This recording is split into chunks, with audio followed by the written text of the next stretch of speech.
Hi, I'm a higher ed CMO and I have a confession to make. Managing conflict is not the favorite part of my job, which I'm guessing is probably true for everybody listening right now. It is, however, a really necessary part of the job. And I think that sometimes we can minimize the importance of managing conflict, or we can do a surface level management of conflict. But in a lot of cases, that just causes some pretty significant challenges for us and for our teams. And honestly, at the end of the day, when we're not dealing with conflict appropriately, we're creating issues that could impact the work that we're doing and impact the work of our institution and our interactions with students, our interactions with faculty, and with each other. And so I hope you enjoyed this episode where I have a conversation with Carol Bowser, who is the founder of Conflict Management Strategies, as she talks to us about ways that leaders can manage conflict in the workplace.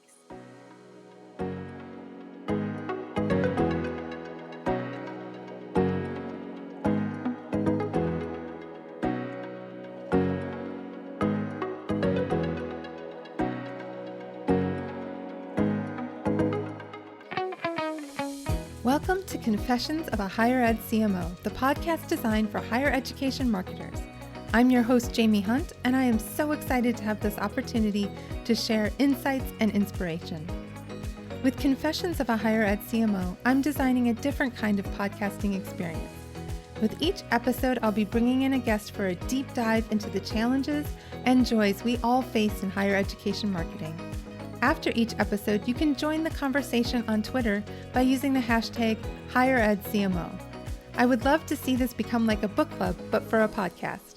And be sure to follow me on Twitter at JamieHuntIMC. That's JamieHuntIMC for more opportunities to connect.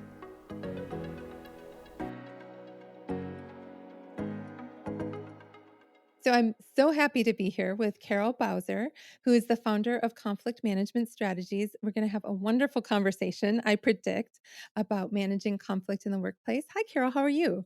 I am doing great. Thank you for asking. I am so delighted about this conversation. But before we dive into talking about conflict management strategies, can you tell us a little bit about your career journey? Absolutely. And like all journeys, there is a plan and then there was what actually happened. And if we look kind of in retrospect, it kind of makes sense. So I started my career journey that kind of led me here by going to law school and becoming interested prior to law school about this idea about mediation where litigating or parties who are in dispute go ahead and try to resolve their issues not through the legal system but through a third party neutral. And I really was intrigued by that idea because I thought, well, that kind of empowers people to be part of the solution because it's nobody really likes anything enforced on them. And so I thought, well, I really kind of like this. And I had some career experiences where I thought, I think it's important for me to understand rights and responsibilities within the employment relationship.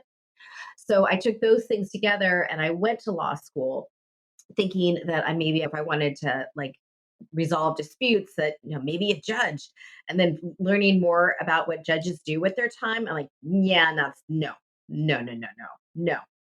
And so I ended up going to law school and focused on what originally got took me there of like the rights and responsibilities within the employment relationship. And so I practiced employment law. I was also marrying up my interest in mediation and mediating cases with the law, and I was part of a contract mediator program for the U.S. Equal Employment Opportunity Commission. And your listeners may know that that's a federal agency that deals with the laws that govern the workplace, specifically around anti discrimination, anti harassment, anti retaliation. And so I got a chance to kind of marry those two things. And I practiced law for a while. And I'm like, oh, this is no fun at all. In fact, the things that I like the most were sitting down with my potential clients and saying, tell me what your story is. Tell me what you want to have happen. And sometimes their story and what they wanted to have happen wasn't like a legal issue, but it was still really, really taxing to the person. I think it was damaging to the working relationship. I think it was damaging to the workplace. And in about 2002, I stopped the practice of law and slowly over time did this kind of entrepreneurial journey to form what has eventually become conflict management strategies, where I help organizations either prevent or address workplace conflict, or as I affectionately refer to it, the sucking vortex of pissed off. I love that. I think any leader, whether you're in higher ed or otherwise, is very familiar with conflict. I mean, it's just part of interacting with other human beings and in all kinds of environments, but in the workplace when we spend 40 or more hours around each other, conflict is probably somewhat inevitable, but there's a lot of different kinds of conflict. There's interpersonal disputes, team disagreements. How do you approach each type of conflict differently, and what strategies do you employ to address them most effectively? I'm so glad you asked that question. And before I answer it, I want to highlight specifically with higher ed, because I do think higher ed is a unique workforce in that you have folks who are tenured employees. Really, no other place is there tenure.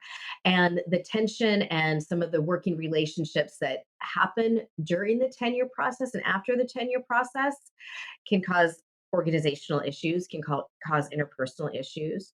For some who are public universities, then you have all of the issues surrounding the fact that you are a public entity. And some of the organizations now, in particular in higher ed, you're seeing movements toward unionization of teaching assistants. And then also we look at some of the staff that might be, facilities or different things that have union, some are non-union. And then we have long-term staff. And then we also have, it's higher ed in most cases, especially if you have residential programs. You're effectively managing a city. You're managing a city and a special events center and public works and longtime employees, short time employees, a very vocal client base. And it can be particularly difficult. And Ralph, so I just want to kind of, give a shout out to higher ed that, if you think your workplace is difficult and unique, in a lot of ways, it is, whether it's a 4-year private or a public technical college. Very, very different. So, to go to your question, like for those interpersonal disputes, I look at a couple of things like, okay, how is the work getting done? Is this in some way, do people not feel successful at work? Or are there issues? And I will tell you, there are always issues in disputes about trust. There are always issues about not feeling respected. And I think that the issues about trust and respect and conflict, they're really interwoven and they're kind of hard to pick apart. However, if you feel about not being trusted or not being respected or, feeling impeded in your ability to do your work, that's huge. And then a lot of times, if there's team disagreements, I think it also goes to trust and respect. But I also think it goes to this idea of, well, how do we do the work? And who is supposed to be doing the work? And I see this in a variety of contexts, whether it's, at the executive team level or down to the departmental team level, including, who gets to make those decisions? How do they get to make those decisions? Because again, looking on the faculty side, the entire institutions rely on the fact that faculty members can get along collaboratively and with consensus and make decisions. And that doesn't always happen.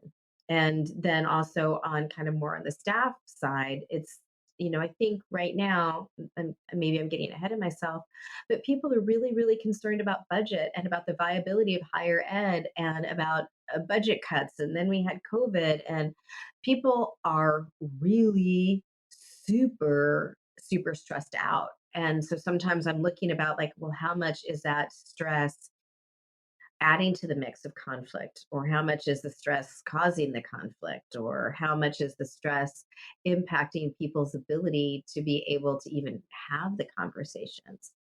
So that was kind of a long answer, but I look at a lot about how, and I look about a lot about who, the roles that people have within the teams or within the organizations, and is there clarity? Is there agreement on who's supposed to be doing something and how they're supposed to be doing it? And I will tell you, in conflict, no, no, Yeah. there's not agreement on who is supposed to be doing it and how they are supposed to be doing it. And thus we have the conflict. Well, in some conflicts, it feels like are around those issues of I thought you were going to do this, you didn't do this, you were supposed to do it, that kind of thing. And then sometimes I feel like you have personality conflicts where there's people that just don't like each other or don't respect each other, or don't trust each other. And are you able to kind of suss out which conflict you're dealing with as, someone who's in conflict resolution? Yes and no. I'm sorry, that was like such a lawyer answer. It was kind of the lawyer consultant mediator answer is always, well, it depends. Right? So I think, but let me give you a couple of highlight things. And one is kind of based on my personal bias. One, if we say, well, it's just their personality, then we're kind of abdicating that they have any control or any influence in what they do. And I think you absolutely do have control and influence over what you do. And the other thing is that, well, if it's just their personality or this is just my personality, then you're kind of giving them all of the power and it doesn't really become collaborative, and it kind of is a little, and feeling disempowered. I don't want to label somebody and say they're playing the victim. What I will say is, it can feel kind of disempowering. So where can we find sources of leverage, and what kind of tools can we do to have it so that people feel successful at work? There we go. The related point is that there is other influencing factors. So for example, I don't want to pretend that there is not mental illness, that people have mental illness, and people who have mental illness, they work. And whether it is something suffering with depression or anxiety, or the things that may be kind of more, for lack of a better term, shorter term ish. But then there are addiction issues that people have. And so a lot of the times when I talk about conflict resolution skills, I'm I am not there to diagnose anyone. I am not there to prescribe treatment. I am trying to say, can we try to find out what's going on, and can we try to develop a path forward and maybe some frameworks and some tools that people can either use independently or in concert, or maybe like toddlers in parallel play, just so not to be able to aggravate each other. And I think sometimes people have well meaning attempts that they'll say, well, let's do communication training or let's do team building. I think when people are looking at communication and team building, it's a very safe way to say things aren't going well here and we need a fix. So maybe look past that it's just communication training or just team building to say, is there some type of deeper conflict or impasse going on that maybe we need a different tool to bring? Similarly speaking, if people don't feel appreciated, having appreciation or recognition programs are great, but appreciation and recognition programs will not solve underlying conflict.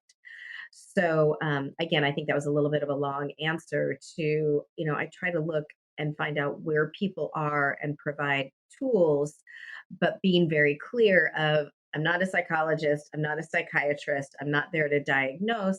And, quite frankly, I'm not sure people in the workplace should be diagnosing other people at all. That's what other types of professionals are there for. When you were talking about that instinct to do team building or, those types of things, I'm raising my hand and saying I'm guilty of that.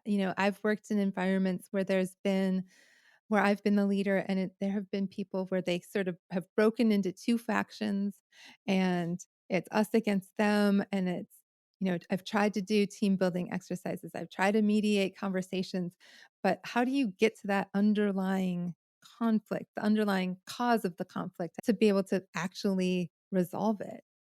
Great. Well, first of all, we're saying good. I'm not saying team building isn't good. To be able to have a positive shared experience is a foundation to be able to build on. And when things get sticky, there should be some tools and some guidelines to be able to rely on to get through the sticky stuff. And sometimes the sticky stuff, to kind of get to the root cause, I always go to, even when I was, an attorney, and when I was EEOC mediator, my go-to question is, tell me about what your expectations were of your boss. Tell me about what your expectations were or are of your team worker. Tell me what your expectations are of the leadership team, because I find out that some of the root cause is conflict always has an unmet expectation. And if we can kind of find out what that was, then it kind of gets to the root cause. I expected them to do this because they did this instead of this. I no longer have trust in them. Or they did this and they did this. And therefore, I don't feel safe or comfortable coming and talking to them because of how they reacted to it. So I always go to, unmet expectations and then start kind of pulling those apart and finding out if we even have the same expectations of each other. And then it goes back to the how. Well, how are you demonstrating those? How are you telling people this? What are you looking for that tells you that they aren't trustworthy? I think that those are good things. And I will say, in any organization, there are some things, systems or processes or people just not having the time to do stuff, those can influence it as well. And being able to, talk frankly and try to figure out where we have the ability to influence some things and where we can't change a policy or process, but we can certainly talk about ways to navigate the difficulty. That's really helpful. That's really insightful. You alluded earlier to higher ed being sort of a potential pressure cooker where you're in a situation where there's high stress. And I'm thinking about, I had a conversation actually earlier today with a colleague whose institution is cutting 20% of its staff. And it Mhm. announced it today, and it's not happening until later this fall. And I'm imagining that the next several months for every office at that institution, people are going to be keyed up because they may People not are have it. freaking out right Yes. now. I have Yeah. seen, oh my gosh, yeah. So, oh, I'm just having such a reaction to that. Yeah. I have very many reactions to that. So, and I have seen this particularly in higher ed. It's just because, and the specter of I am going to lose my job is terrifying. And then it's also, where am I going to go? Who's going to stay? Who's going to go? Is the work and the workplace going to be the same that I even want to stay?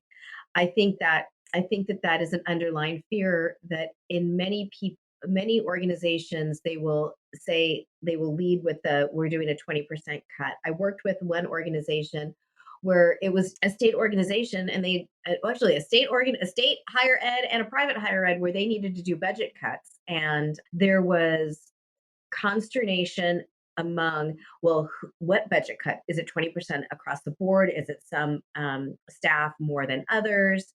And there can be consternation about how the decision is made, because the people who are impacted have no influence on the decision. So that feels hugely disempowering. Then they don't know what the work is going to look like. And if there's no changes to the expectation of what work needs to get done, then it feels overwhelming and we don't know how to surmount this. And then I also was thinking about this today when I was preparing for our conversation, in that, when I do some work in higher ed, a lot of the staff, I think, went there thinking this was a potentially forever job. And I think that's one of the quirks of higher ed, in that a lot of people go there to do a forever job. And so the prospect that they may be cut or they may be let go, it's kind of a shake to the system. And generally they don't, cut tenured staff, they may cut programs. But if you're, not tenured staff, tenured faculty, but if you're tenured faculty, once you hit tenure, there are no lateral transfers at all. So they don't really leave. And so there may be a feeling of this isn't fair, going through this isn't fair, this isn't right. And so there are feelings of maybe injustice about the system that they work in, but that's also kind of the nature of the system that they work in. Yeah, so the level of stress it's got to be going through the roof now. I'm not sure if people are going out drinking or just going home and laying on the floor and figuring out, you know, the what if scenarios, which aren't bad to go through at all, but it's not doesn't feel good where you're compelled to and maybe even coerced to do it versus feeling as though you voluntarily choose to do it. Yeah. Yeah. What advice would you give to leaders of teams in that situation? Well, I mean, I think one of the okay, so the first one is do not make any promises that somebody's job is not going to get cut because you don't know. You maybe don't know the situations or the decisions, or quite frankly, that may be HR and the CFOs, and it may not be your decision to be able to do it. So I think please don't give any false assurances of it's not going to be you or I wish it's not you because it's just that I think can create some drama. I think one piece of advice is just to acknowledge that it is hugely stressful. Just to acknowledge that if well when it does happen and we start seeing what the lay of the land is, we're going to talk about this and we're going to figure out that who and that what, who's going to be doing what, how we're going to be doing it, and be able to say we're going to take a methodical approach to be able to figure out what work needs to get done and how we're going to go about doing it. I think in those situations leaders can be empathetic and they're looking to you to provide some direction. I think one of the major challenges is that maybe at this point in time, the leaders just don't know and they can't give answers. And this swimming in a sea of ambiguity freaks people out. And I've seen it working with my higher ed clients when they're faced with the prospect. They're looking at the enrollment, they're looking at the tuition dollars, they're looking very seriously at programs. And it's scary and people are really kind of freaked out. And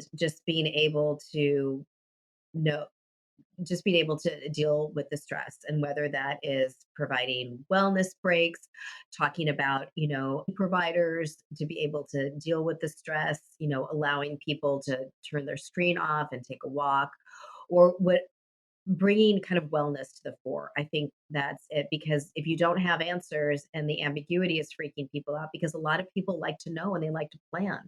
So, I mean, maybe even just giving explicit permission of we don't have to be a forever employer. So we can look about if you want to look at what the future might look like someplace else or what a different role within the university, be able to say, you are perfectly free to be able to do that, and we have resources here to be able to do that. And if that is going to make you more comfortable that you have a plan B or you have a plan C, great. And let's also make a plan that, that how for those who are staying, how we're going to go about doing it. I think that gives a little bit more of assurance that it's not just a complete sea of ambiguity.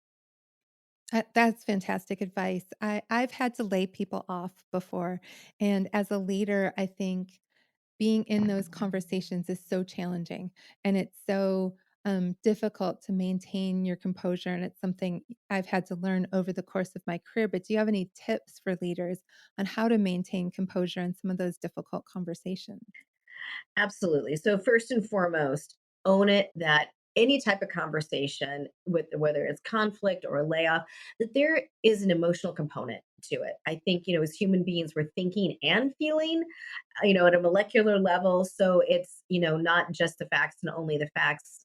But this also goes to conflict conversations where you think that there's going to be some pushback or that they're not going to like the news or they're going to challenge you.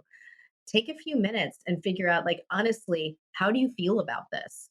Did you grow up in a household where there was high levels of emotion and you were completely comfortable with it? Or did you grow up in a place where it was scary? So when I'm going to steal this from one of my dear friends, the amazing Michael Ann Valterra, the Seattle money coach, where I learned about this concept of a money story. Like we get certain messaging about money, and I'm like, you know what? I bet everybody has a conflict story. I bet everybody has a story about this is how I feel about conflict. This is how I felt about conflict at work. At this is how I feel about conflict at home, and we bring those feelings and those values and the behaviors to all of those conversations. So first and foremost, think about like, how do you feel about conflict? How do you feel about having this conversation? Do you feel like this is the worst part of my job ever, and I hate the fact that I'm doing it? I hate the fact that somebody didn't get their act together, could get the funding to be able to keep our positions, especially, you know, Judy, because Judy is a rock star. And Judy was my heir apparent, and she pulls things together. And Judy's thing is, I was like, ah. So, I mean, I think first kind of get clear on how you're feeling about it, because your emotions are going to find a way to come through. And then the second thing is like, what are the points that you want to make to be able to say, I am sorry this is happening to you. I do think that we can do this, and let's give that news cleanly, but then also be ready that people may have, emotions, and let them feel the emotions. If they feel it's crap and they don't feel it's fair, you know what? You can say, I get it. I understand. And you can feed back to them both their facts that they're saying and the emotions. And you can say, I understand. I understand that you don't feel this is fair. I understand that you are so mad and so upset and so hurt by this. I get it. And that allows people to kind of feel heard, but then also allows you to be able to, to process it. So we're not hiding from the emotion. We're actually identifying what the emotion is and reflecting it back, as well as the facts that they're saying. I think that's huge. And it also allows people, it might not be like an instant off switch of that, but at least kind of dialing it down. And I want to be clear, it's not like, yeah, I'd be pissed off too. Yeah, I'd be sad too. But it's just to acknowledge it. And here's another a tip that I give to people when they're uncomfortable dealing with high levels of emotion, or especially if people start to cry. It's a mediator trick that I learned from one of my dear mentors, and I use it and I share it, and I'm going to share it with you. Have a box of tissue. If it's like, I mean, these hopefully these conversations are happening in person, but being able to have a box of tissue and just don't say anything, just slide it across. You're giving permission of emotions are okay. I'm not going to make a big deal out of it. I'm going to give this to you if you need it. And you just say, let me know when you're ready to continue. If it is virtual or something, you could say, do you want a minute to grab a tissue? Do you want to grab a glass of water? And I'm going to wait here, and I'm going to wait until you're ready. And you just sit there. You just sit there calmly, wait. If you need to sing the ABCs in your head, if you need to do whatever it is to be able to stay present and be patient until they are ready. I think that is particularly helpful for two reasons. Again, it acknowledges the emotion. You're not, feeling disabled by it. But the other thing too, as one of my tennis coaches told me, and I was an awful tennis player, the person that controls the pace controls the game. So when you're saying whenever you are ready, you're giving back someone some sense of control or power in the conversation, where it's feeling pretty powerless because they didn't make the decision, they didn't make the choice. And at least, treating people that they have a little bit of at least control of when the conversation continues and how long that conversation is going to be. I love that idea of giving that power back a little bit, especially in those really difficult conversations. That's just it makes a lot of sense, and I think it sounds like something that would help people feel slightly more empowered in the conversation, and because something bad is happening to them, right? From their perspective, something really bad is happening to them, and to have that a little bit of control in that moment, that makes total sense. Pivoting just a little bit, I think conflict management requires being an effective communicator.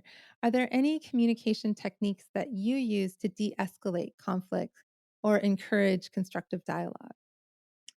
Yeah, I do. In fact, I think that's all what I really liked about the mediation and mediation training because it was all about managing emotion, having kind of a structure to the conversation, and trying to figure out what's important to people. There's a couple things, particularly around conflict. I have a couple of questions that I always go to. And one of them is, can you help me understand? Can you help me understand what's going on here? Another one is if you're feeling there's a high level of emotion, can you say, "Can you help me understand where is all this high level of emotional coming from?" Because it could say, "Well, it's just a business decision or it's just a change in process." But being able to just kind of try to understand where they're coming from is really key. And I think also trying not to persuade someone of your point of view because then what you're doing is you're creating an opportunity for impasse because there's something about the American culture, and not to say that this is solely within academia, but you've got a lot of smart people and they have a reason why they are very smart, and what they value they are very much behind. And so we end up kind of getting into this debate and impasse where it's like who gets the last word, who gets to be heard, and being able to just really kind of like, so help me understand, what's important here. Help me understand this. I think that starts coming from like a place of curiosity because I find that a lot of people jump jump to conclusions or they attribute motive. You may be right, and there's power in in being able to say, kind of help me understand where this is coming from. I'm kind of making an assumption here, but I want to test my assumption with you, so just kind of keep that curiosity cap on. And also that curiosity cap is really using your executive function, your ability to collaborate and empathize and reason and be analytical as well as empathetic. I think that those are really good. So in as difficult as the conversations could be, try to kind of keep that curiosity cap on of, what is this person trying to achieve? And the other thing is, let's get beyond they just want to be right. I mean, yeah, everybody. And then what else? And then what else? And then what else? And kind of keep asking those questions and being able to answer those questions for yourself as well.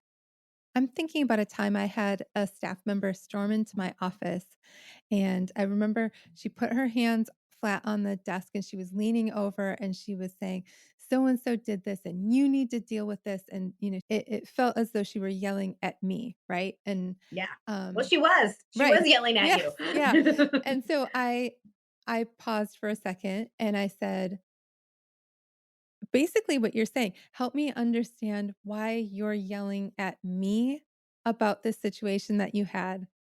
And we kind of sussed out that she felt safe with me, but not with the person she was having the problem with.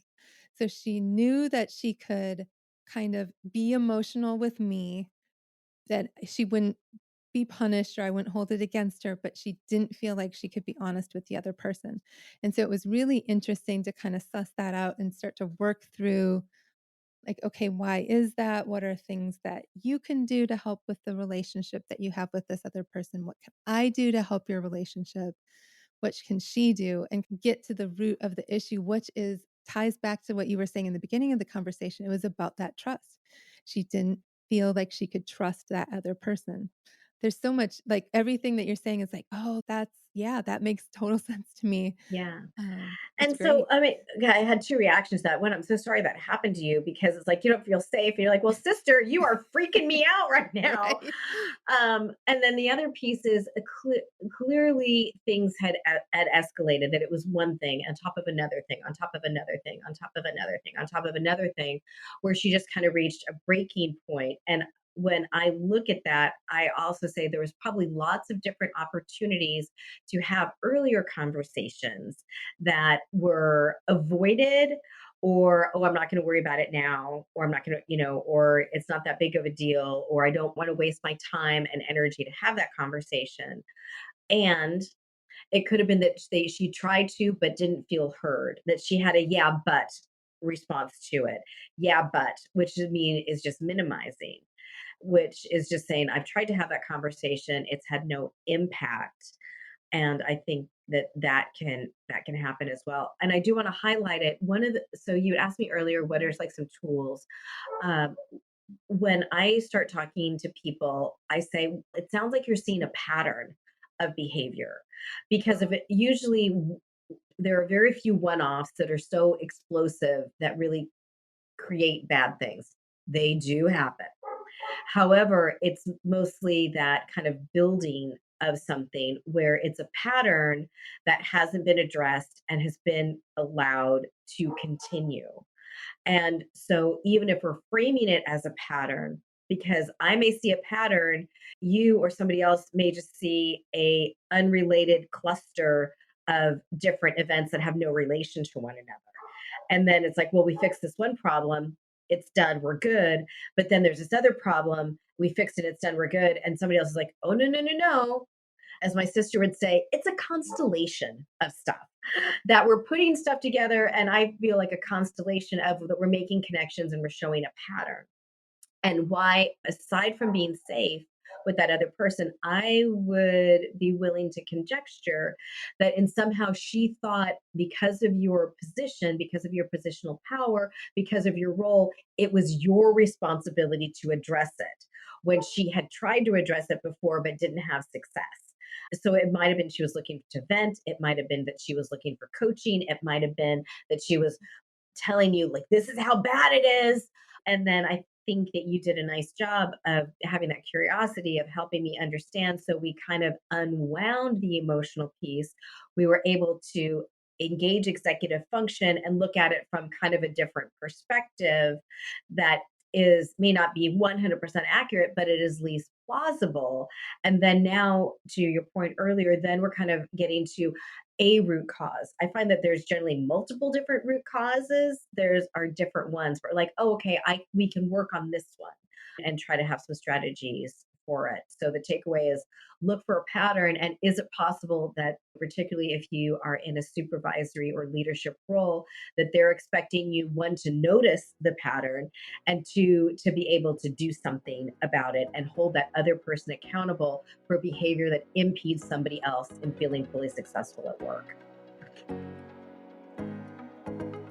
Hey, all. I hope you're enjoying this episode of Confessions of a Higher Ed CMO. I want to take a moment to thank my friends at MindPower who are making season 2 of this Involify podcast possible. MindPower is a full-service marketing and branding firm celebrating nearly 30 years of needle-moving, thought-provoking, research-fueled creative and strategy. MindPower is woman-founded and owned, WBENC certified, nationally recognized, and serves the social sector, higher education, healthcare, nonprofits, and more. The MindPower team is made up of strategists, storytellers, and experienced creators. From market research to brand campaigns to recruitment to fundraising, the agency exists to empower clients, amplify brands, and help institutions find a strategic way forward. You can learn more about their work in the world by heading on over to MindPower Inc. That's MindPowerInc.com. And be sure to tell the crew that Jaime sent you their way. That makes total sense. That makes total sense. And I hope that we were able to resolve at least some of the issues that she was having. And, there's always two sides too, because, the other person also had perspectives on their relationship and there's a lot to work through there. But pivoting again a little bit, one of the things that I like to do is build teams that are really diverse, and including when I have the opportunity and they're the best candidate for the job, bringing in people who come from countries outside of the US, bringing in people just from different cultural and ethnic backgrounds into a team, because I just think that just makes teams so much stronger. But how do you manage conflict that comes from cultural differences? It's not necessarily that somebody's doing something wrong or, has an approach that's negative. It's just like misunderstanding cultural nuances. Are there ways to manage through that?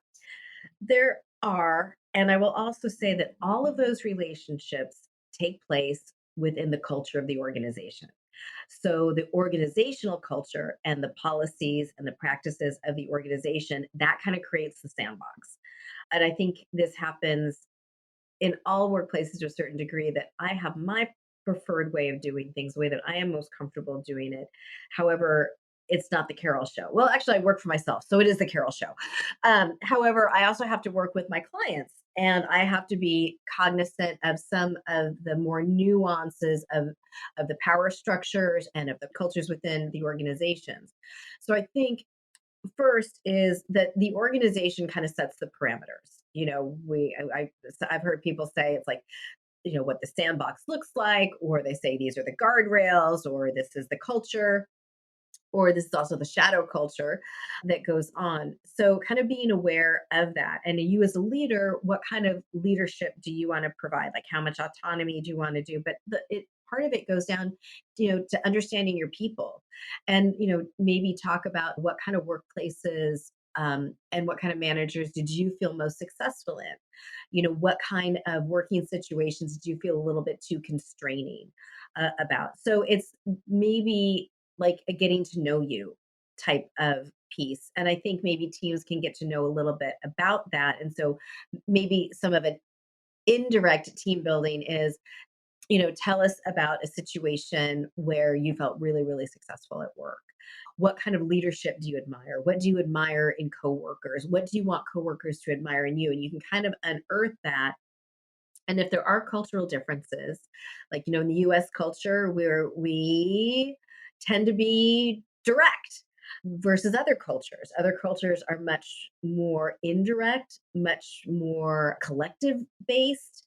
And as the US culture and the workforce and the students and the people we serve becomes more diverse, we need to say, like, well, are we, how are we recognizing that? Like, what is the dominant culture? And I think in the last 3 years there has been much more of a highlight of what is the dominant culture and who gets to set the dominant culture, but then also then how much freedom do the employees have to be able to change or adopt new cultural norms.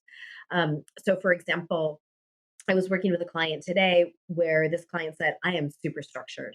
I am super structured. I know my path. I go to the path. I'm very direct. And that's what I do. And so I reflected back and I said, okay, well, so environments that are really ambiguous, you don't really like, or people don't feel that they're prepared, or they don't have a known structure that they follow, drives you crazy. He's like, oh, yeah. So even things like that about how much autonomy, how much structure, do we want to talk very directly, or am I bringing up concerns really kind of indirectly? I think that those are things. But even just like, tell me about how, conflict, or, direct discussions, or the amount of freedom that you had to bring forward, in other workplaces or other lives. I will say that there is a diversity also, not only in, like, where we're pulling employees and students from, but also there are generational differences. And I will share with you that one of the things I'm seeing more of in my work is people who are coming up younger, but also new to the workforce. And so they need some training and development on how to be an employee and not just an independent contributor. I think that's a little bit different. And I've said that I think that we have been very good at creating folks who want to call out people and who want to demand change, but not very good about facilitating change. And I think there's a role. I think empathy has a huge role in that, of like, what is it that I need to understand and appreciate about this other person's experience, work experience, or life experience, so that way they can feel really successful at work. Um, and you didn't ask this question directly, but I think a lot of people have asked me this question of, like, when we want cultural differences, how do we have people bring their true selves to work? And I've spoken with a lot of people who do this type of work, and even those who do investigations in the workplace. And we sit around and have lunch together and said, do we really want people to bring their true selves to work? Meaning, to joke about that great movie Nine to Five, where the Dabney Coleman character was the worst stereotypical boss, a maniacal, sexist, egotistical bigot, And so there are people with lots of different opinions, which may or may not align with the values. So do we really want people to bring their true selves to work all the time? And the answer is no. We don't. There are cultural parameters within the organization, and there are some things that legally you cannot do at work. So it's a lot, I think it's along the lines of, are we creating structures and opening things up that where people can bring their brain power to work to be able to do the work better. And I think that's, I think the conversation has, we've adopted language that makes it seem a lot more expansive, but it's what are we doing that we honor different thinking styles, different cultural priorities, different speaking styles, different ways of solving problems, that allow people to bring their thoughts and approaches to solving problems, and maybe awareness that we may be culturally blind to. Should, I think we need to be considering this. One of your great podcasts earlier, when you were talking kind of about storytelling, that might have been storytelling, it, one of the podcasts you talked about, well, let's reach out to the Spanish speaking audience because that's a completely unrepresented group. And then we had billboards in Spanish and we had brochures in Spanish. And then when people called up, we had no one that spoke Spanish. It's kind of like, oh yeah, that would have been a good idea. I think it's in, you know, how is it that we can, that we are creating opportunities and awareness that there are different places. And I think that a lot of different cultures, even the culture of, you know, disability, or the culture of neurodiversity, or the culture of returning to work, you know, or bringing our students back who have not completed their education, you know, what does that look like? How are we making space for and hearing those voices? I think that's the kind of cultural diversity we want, because you can't be everything to everybody. And the culture of the organization is the one that trumps, not the Carol show. That's a really good way to think about it. And the culture of the organization versus like everybody's individual cultures being brought to the table. And when you talked about the generational differences, it made me think about a conversation that I had with somebody who's, you know, maybe 20 years younger than me. And we were talking about how when I was growing up, I'm Gen X, it was no means no, right? That was the message about consent. No means no. If you said no, that meant no. And then what she had grown up with was yes means yes, which meant if you didn't say yes, it meant no. And so when you have people with those two different approaches, I think you can get into some real trouble around what is what is actually happening. And I think about Aziz Ansari, who had that sort of story where he's Gen X and you know he was kind of doing things with this girl and she was thinking I didn't say yes so that meant no, and he's thinking she didn't say no, so that meant yes, and it was just this huge area of conflict just based on that sort of ingrained thing that we were Yeah. taught Yeah. that was different. Um, it is. And whoa, we could probably spend, we could have like a round table on that, a whole different, that one topic. What I'm going to take away from it is I also talk about communication styles. And a lot of times, I don't think it's just cultural or generational. I think it's also just approach. It's like, hey, unless you give me a hard no, I'm going to assume that I have permission. And I think that happens in the workplace a lot. And it might, and there might be people, and like the power dynamics in the workplace don't say like, well, it's not my position to give you a hard no, but it could be like, well, you know, I'm not really sure that people are going to love that idea, or maybe we should make that a priority, or have you talked to legal about that? Where it's particularly, let's recognize that the workplace inherently has power dynamics in it. There is hierarchical power, there is also influential power going through. And because of those power dynamics, it is rare that that someone who doesn't have the same level, or they feel like you're going to be a pain in their tuchus, that they're going to give you a direct no. It's not worth it, versus other people who, if they are like, yeah, I kind of did say, I kind of, you know, brought up, did you check it out, did you really think about this? It is particularly difficult. And I remember listening, I think it was Aziz, I heard his perspective of it, and I'm listening to him retell it, and I'm like, oh dude, she was kind of telling you, you know, that, but there wasn't a firm no, there wasn't a firm stop, there wasn't, I don't want to do this. It was constantly presenting alternatives. Wouldn't it be better if, you know, why don't we just, and I think hopefully those exact conversations in that context don't happen at work because, We got a one of my bigger rules of the problem. nerves is please do not sleep with the people that you work with. To my friends who are married to the people they work with, you get an exception. You can't sleep with those people because you work with them, but please don't be in a reporting relationship with them. But it gets icky and it gets complicated. But you can definitely see if we take that same lens at the workplace of what was someone expecting to hear, and that someone was kind of communicating in their own language. And I think it goes, maybe it's a great conversation. Oh, Jamie, I'm going to steal this. I'm going to steal, like, how do you say no to people? Can we have that conversation of, like, how might you say no to someone? Maybe it's a meme. How do you say no to somebody without saying no to somebody? And those different types of things that we see on social media. How do you tell me you're a Gen Xer without telling me you're a Gen Xer? Tell me you're a millennial without telling me you're a millennial. I mean, actually, I'm joking about it, but I do think it would be fascinating. Like, tell me how you say no without saying no.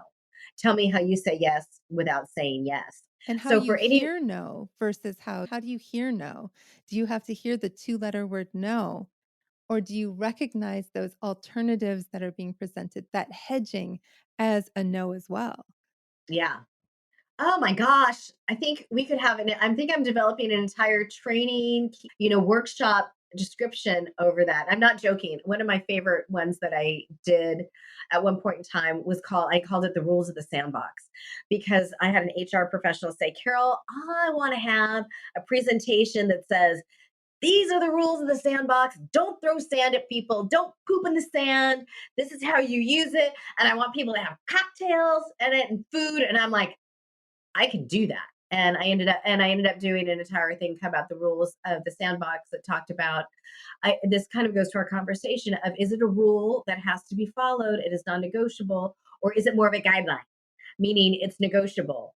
And also, one of the points of that is sometimes it's a rule in one setting and sometimes it's not a rule in another setting. The example I gave, in classrooms, of, like, we don't yell in classrooms, we use inside voices. You go out onto the playground, you can yell and scream as much as you want. You can move your body as much as you want. So that rule didn't apply in that setting. And anyway, you're giving me some great ideas about and then, like, how do we say no without saying no, and how should I hear no? That would be great. Well, I look forward to seeing that if when you develop it. As we're kind of looking to wrap up, what advice would you give to leaders that want to develop stronger conflict management skills? I had a snarky answer. Call and talk to me. I'm happy to help. But yeah, because I do a fair amount of coaching with leaders around that. But I do think I wrote down a couple of things. One is, let's not make it, like, not saying you need to take like a 40-hour mediation course or things like that, because but recognize that those conflict resolution skills, they are leadership skills, they are followership skills, they are life skills. And the more you can develop those skills, or even just tools to deploy, it is good. And I will share an insight for you. When I was, and I still do mediate, though, every time I feel like I'm confident I got this, I totally get bit in the butt, because there is no one way to do it. And there's a certain sense of humility. But if you have, like, some tools and a process that you can lean on to be able to guide people through, I think that's huge. Um, but I will say, eyes up, ears up, head on a swivel. You need to be looking for conflict and levels of emotion, and people are disengaged, or they're getting burnt out, or they're getting angry and frustrated, and there's no end in sight, that they're just getting worn down by it. Think about, know your team. Like, what clues is your team giving you that things aren't right? What are you hearing or not hearing that may indicate things aren't going right? I often say, when's the last time you heard anybody laugh?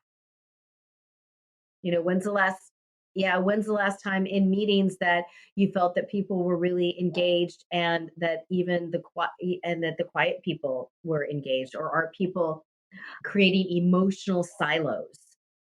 If I'm working with a client now where they're describing feeling not safe, feeling that they're retreating emotionally, and I'm like, oh, there's emotional siloing going on. So what is your team telegraphing to you that there may be emotional silos going on? So I say, eyes up, ears up, head on a swivel. Do you know your team well enough to be able to first identify it? Because if you can't identify that stuff's going on, I don't care what skills you have, because you're going to be doing them, to yourself in a mirror in a closet, unless you can recognize an opportunity to do it. And I would say there's, great resources out there. There are podcasts about conflict. There are YouTube videos out there. But maybe the first thing is start with yourself. What scares you or frustrates you the most about conflict? And because everybody is in a relationship with conflict in some way, shape, or another. So, what's your relationship with conflict? Do you kind of squash it down and get rid of it, or dump it, or solve the problem, move on really fast? Are you expecting your team to do the same? So how do you really feel about conflict? And eyes up, ears up, head on a swivel, what do you know about your team, and what could your team be telling you about how they're experiencing things? And please, for the love of God, do not avoid the conversations. My biggest complaint I hear from teams is, my leader is conflict averse, they avoid conflict. And I'm playing with this right now because I have some leaders saying, look, I'm at a director level. It's not my job to solve everybody's conflict. They need to be able to do it on their own. And I'm wondering how much of it, that's not my job, it's their job, is perceived as avoiding it. And I don't have a clear answer to that, but I think it's an interesting question. So for leaders, are you perceived as avoiding conflict because you don't like it? Or are you expecting them to figure it out on their own? And I'm like, well, if they could figure it out on their own, don't you think they would? And are they looking for you for some direction of what direction you want? And going back to roles, particularly on senior leadership team, of if you're a leader, they are looking for you to have the ultimate decision making authority. And if they have a disagreement about who has decision making authority within the team, they need some guidance from you. And so please don't avoid it. And even if you're not 100% comfortable with it, don't compel your other people to live in points of pain and uncertainty just because of your level of discomfort. You got the job title, it comes with the title, and it's a responsibility. So again, listen to the emotions, listen to the facts. And if you're not an emotion person, develop a more emotional vocabulary. If you're overseeing folks who are more process oriented and data oriented, start developing a vocabulary that says, I get the process, I get the data. So that way people feel as though you get them and you're speaking their language. Mm. I love this conversation. I wish I could just like have you come in and fix all the problems in any office that I work. Like it's not that I wouldn't describe myself as conflict avoidant, but I would say that my conflict story, when you were talking about what's your conflict story, is you just get over it. That was like kind of if you're upset with somebody at home, it's just on you to get over it. And so that for me, I guess, is probably my weakness because it's like, okay, well, we've talked this through and we've hashed this out, and now it's time for you to just get over it. It's like it's not everybody has the same conflict story as I No do. emotional hangovers allowed. Right. You're Right. done. Right, and I have, 46 years of practice just getting Yeah. over conflict, but Yeah. It's like rub some dirt in it, take a lap. I don't want to hear it. You're yeah. done. Yes, Yeah. yeah. But you have to as a leader, an executive leader, which I've been for 8 years now, it's you have to get past your way of looking at things, your way of looking at the world, your way of looking at conflict, your way of looking at processes is not the only way. It's not the best way necessarily, and that's something I think I've had to grow and develop over the last 8 years as an executive is realizing that just because I see the world through this lens that's not the only way the world is seen. And that's something I'm actually really grateful for being an executive because I think that's a good life way of looking at things. It gives you a lot more, I think, ability to change your mind about things. It makes you more flexible and adaptable, but it's not always easy. There's times, especially in stress, where you fall back into who you were, how you were raised, or whatever. Yeah, exactly. And I will say that those moments that confront us, someone once referred to them as a growth opportunity. And I thought, and they usually come like, I don't want one of those other, I don't want another bleeping growth opportunity right now. Like, seriously? I don't know. No, let's put that back in the Amazon box and ship it back. I don't want it. So it is hard and it is difficult, but it's also, hopefully you're not dealing with the same type of conflicts that you were when you were 15 or 16. As you get older, there tends to be more at stake and they tend to be a little bit more difficult. Yeah. Certainly not my sister standing too close to me while I'm doing dishes. That's certainly not the Stop touching level. me. Stop Right. touching me. Right. Oh, well, this has been such a fantastic conversation. If people wanna get in touch with you, where can they find you? They can find me on most social media. You just type in Carol Bowser and I should be there, including YouTube, where I'm starting to put out little snippets, little things to help increase people's conflict resolution muscles. You can also follow me on LinkedIn, where someone a little while ago said I was one of the top 30 people to follow on LinkedIn for conflict resolution. And there's also, thank you, the website, conflict.com, where there's a little bit more about me and there's an access there to be able to, email me directly. And again, there's also videos and blogs out there, and I hope that they're accessible enough that people want to share. And please, if you want someone to change their conflict behaviors, don't hand them a blog or one of my things and say, hey, I think you should read this. Or if you download it and highlight stuff, that doesn't work. They'll read it and go, they're a mess. Look at all this stuff they highlighted. That's definitely not a good tactic. Here's where you have problems. Here's where you have problems. Awesome. Well, thank you. And listeners, as always, you can find me on, I guess we're calling it X now, but Twitter at Jamie Hunt IMC, JAIMEHUNTIMC. You can find me on LinkedIn. Please feel free to reach out. I'm always happy to chat. And if you listen to this episode, you want to engage in conversation, please use the hashtag Higher Ed CMO.